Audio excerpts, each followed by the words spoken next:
اهلا بيكم في حلقه جديده من مازن مايك شو. الحقيقه في فكره جت في دماغي، حبيت اشارككم فيها، وهي اللي خلتني اعمل الحلقه بتاعت النهارده. هي ببساطه حاجه كده جت في دماغي يعني. لفت نظري ان احنا على الانترنت عموما يعني مستهوينا قوي موضوع اللايكس والشير والكلام ده. جت فكره في دماغي، هي بتتكلم في الجزء الشرير في البني ادم، لان احنا كلنا فينا جزء شر، يعني كلنا بلا استثناء فينا جزء شر. بما ان كل الناس عماله تعمل لايك وشير لايك وشير، فجت في دماغي فكره زي الويب سايتس اللي بتتعمل كده بتاعت الكونكتنج رول نتورك ديت، في ان انت تعمل لايك اوتوماتيك والكلام ده.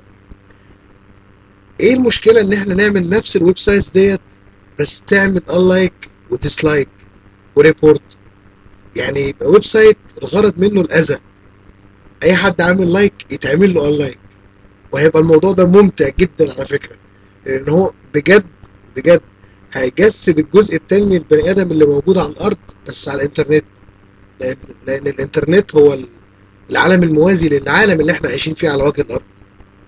احنا بنقابل بعض مرتين، مره على الارض ومره على الفيس، بس كل واحد مننا بشخصيه، شخصيه على الفيس وشخصيه على الارض، وساعات هي بتبقى نفس الشخصيه ما بتغيرش، بس الاساسي فينا ان كلنا فينا خير وكلنا فينا شر.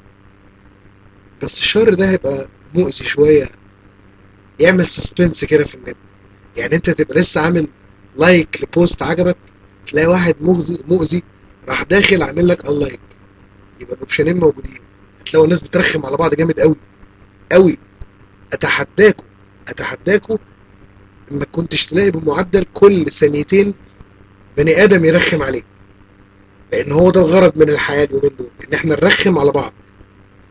احنا بنتفنن في اننا نرخم على بعض، بندور على الحاجه اللي تحرق دمنا وبنعملها. والحاجات اللي بتحرق دمنا واحنا عارفين ان هي بتحرق دمنا وبنعملها كتير كتير، وبتصادفنا كل يوم وبنشوفها كل يوم، والكلام عنها مش هيخلص. ده احنا لسه النهارده كده ايه، يا دوب بنفتح كلام فيها، لسه في تصرفات غريبه هنتكلم فيها، بالذات في الدنيا مصر. يعني على سبيل المثال مثلا، واحد وواحده بيتجوزوا، وانا ماشي في الشارع عرفت ان هما بيتجوزوا ازاي؟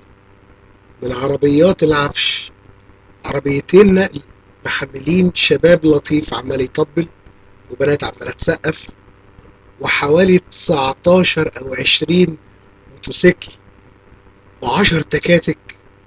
ده غير الناس اللي بتجري في الشارع، ده غير الاتوبيسات اللي ماشيه في الشارع، قصدي الاتوبيسات اللي مش عارفه تقف في المحطه من الميكروباصات اللي واقفه على المحطه في الشارع، جنب الناس اللي واقفه قدام محل العصير اللي قاعد ومشغل الكاسيت بصوت عالي. الحاجات ديت، الحاجات اللي احنا بنشوفها كل يوم، الحاجات اللي احنا خلاص بقت بالنسبه لنا عادي وبنتقبلها وعايشين معاها كأن مفيش مشكله في الدنيا. عادي بقى الكلام ده بالنسبه لنا، عادي جدا انك تمشي في الشارع واحد يمسك جرد الميه يجي يدلقه على الارض ويخبط فيك ويقول لك لا مؤاخذه.